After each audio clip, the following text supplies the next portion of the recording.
बृजमोहन श्रीवास्तव, मुसलमान और हिंदू बटेंगे तो कटेंगे 80%, तो इन सेना ने कह दिया, नारा यही रहेगा। तो 20% आइसोलेटेड मुसलमान अननेचुरल लाइंस में खड़े हैं आज क्या अजीत पवार? गरिमा जी, हमारा जो अलायंस है वो बहुत ही स्पष्ट विचारधारा के साथ है। इसमें कहीं किसी प्रकार का कोई भी आप उससे कंफ्यूजन नहीं है। किशोर जी, विद ड्यू कोई किसी प्रकार की कोई गलतफहमी नहीं है। अनुभवी है इस पैनल में, मैं आऊंगी।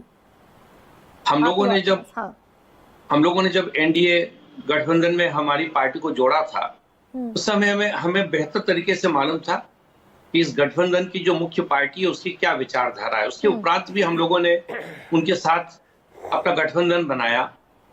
तो ये बहुत स्पष्ट था कि हम लोग एक कॉमन मिनिमम प्रोग्राम के अंतर्गत उस गठबंधन में काम कर रहे थे। हाँ। आपकी आवाज गूंज रही है। मैं उसको दुरुस्त कराती हूँ। लेकिन ये बात स्पष्ट थी उस समय भी गठबंधन में, और आज भी बात स्पष्ट है कि इस गठबंधन में किसी को भी अपनी विचारधारा से पे काम करने से कभी किसी ने नहीं रोका। इसमें किसी प्रकार का कहीं कोई, इस गठबंधन की खूबी है गरिमा जी, एनडीए की गठबंधन की है ब्रिजमोहन जी, नहीं ये खूबी है। अजीत पवार ये कह रहे हैं कि हम मुसलमानों की भावनाओं को ठेस नहीं पहुंचने देंगे, यानी कि आप जिस पार्टी के साथ खड़े हैं वो मुसलमानों की भावनाओं को ठेस पहुंचा रही है। जिस पार्टी, मैंने कहा ना हमारी पार्टी तो राष्ट्रवादी कांग्रेस पार्टी है, जिस अलायंस में खड़े हैं। तो मैंने आपसे पहले ही कहा कि एनडीए का जो गठबंधन है इसकी सबसे बड़ी खूबी है कि यहाँ पर किसी को अपनी विचारधारा, अपनी पार्टी की विचारधारा से अलग हटकर काम करने के लिए कभी बात नहीं होती है। यही बात है। इसी कारण से हम लोगों ने इस बात को, आदरणीय अजीत दादा पवार ने भी इस बात को अपने गठबंधन साथियों के बीच में रखा है कि महाराष्ट्र की जो जमीन है या महाराष्ट्र का जो मतदाता है वो विकास को पसंद करता है। वो इस प्रकार की भाषा के को समर्थन नहीं देगा। यानी कि इस तरह की भाषा का समर्थन नहीं करता महाराष्ट्र, ये अजीत पवार ने कहा। यानी प्रधानमंत्री नरेंद्र मोदी को भी अजीत पवार ने खारिज कर दिया, योगी आदित्यनाथ को भी खारिज कर दिया और संघ को भी खारिज कर दिया अजीत पवार। देखिए मैं स्पष्ट कर दूं, यही है ना?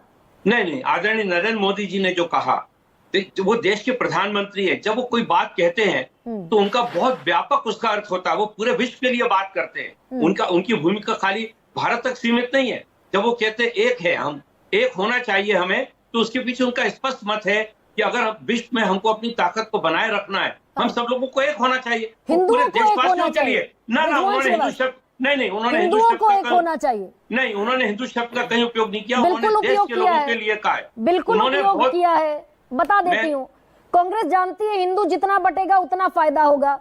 कांग्रेस किसी भी तरीके से हिंदू समाज में आग लगाए रखना चाहती है। ये उन्होंने कांग्रेस पे आरोप लगाया है, लेकिन आदरणीय मोदी जी ने इस बात को बहुत शक्ति के साथ कहा है कि पूरे देश को एक होना चाहिए, क्योंकि वो देश को रिप्रेजेंट करते हैं। वो जब वो देश की बात करते हैं तो देश में जितने भारतीय हैं, खाली कोई यहाँ पे मुस्लिम थोड़ी है, खाली हिंदू नहीं है, यहाँ पे जैन समाज भी, यहाँ पे सिख समाज भी है, यहाँ क्रिश्चियंस भी है, सारे लोगों के लिए उन्होंने बोला है। तो आदरणीय मोदी जी के बयान को या मोदी जी की स्पीच को मिस इंटरप्रिटेट करने का काम जो महाविकास आघाड़ी के लोग कर रहे हैं, ये कहकर आप कंफर्टेबल रास्ता नहीं इख्तियार कर सकते। मैं अपने फैक्ट्स पर और प्रधानमंत्री के वर्बेटम स्टेटमेंट पर कायम हूं।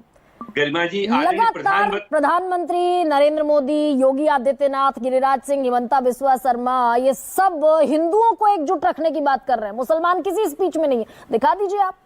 गरिमा जी, मैं बहुत विश्वास के साथ कह रहा हूं, आदरणीय मोदी जी ने हिंदू शब्द का उपयोग अगर किया है तो कांग्रेस जो कह रही है उस पर आरोप लगाने के लिए किया है। पर मोदी जी ने कभी भी शब्द का उपयोग देश के लिए नहीं किया। ये मैं आपसे फिर कह रहा हूँ।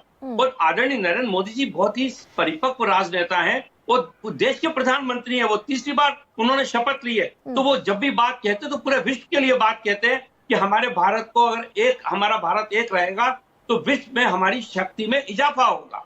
तो उनको मिस इंटरप्रिटेट करने का काम जो कांग्रेस कर रही है, जो महाविकास आघाड़ी के लोग कर रहे हैं, उसकी जो लोकसभा में कह दिया था बृजमोहन श्रीवास्तव, कांग्रेस अगर आ गई तो अपने वोट बैंक को बांट देगी, संपत्ति बांट देगी, मंगलसूत्र छीन लेगी और अपने वोट बैंक को बांट देगी। तो मुसलमान इस देश का कांग्रेस का वोट बैंक है और उसका बीजेपी से और केंद्र सरकार से जो सबका साथ सबका विकास का नैरेटिव लेकर चलती है, मुसलमान इधर का हो गया, नहीं रहा बीजेपी का।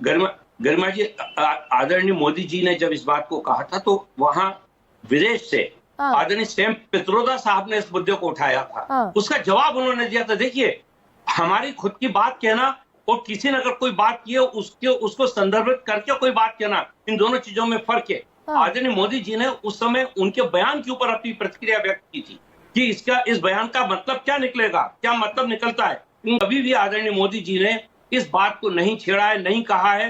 वो देश के एक प्रधानमंत्री के रूप में हमेशा बात कहते हैं। बृजमोहन जी, आज मुझे मजबूरी में ये कहना पड़ेगा कि आप अपने फैक्ट, अमूमन ऐसा होता नहीं है आपके साथ, लेकिन आज आप अपने फैक्ट जरा दुरुस्त कर लीजिए, रीचेक कर लीजिए, क्योंकि अब डिफेंस का कोई रास्ता आपके पास भी नहीं है।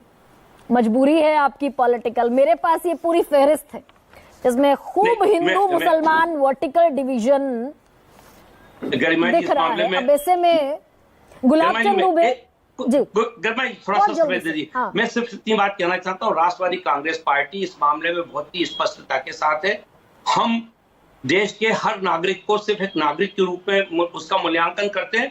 हमारे लिए धर्म और जाति का महत्व राजनीति करते समय बिल्कुल नहीं होता। ठीक है, तो यही कारण है कि आदरणीय नहीं चलेगा महाराष्ट्र में, बिल्कुल स्पष्ट ये बात नहीं चलेगा ना, बटेंगे तो कटेंगे। और गरिमा जी, आप याद करिए, पहले दिन जब आदरणीय योगी जी ने इस बयान को दिया था, उस दिन भी मैं आपकी डिबेट में था। उसी दिन मैंने कह दिया था कि इस बयान से राष्ट्रवादी कांग्रेस पार्टी सहमत नहीं है, सहमत नहीं है। बटेंगे तो कटेंगे, महाराष्ट्र में नहीं चलेगा।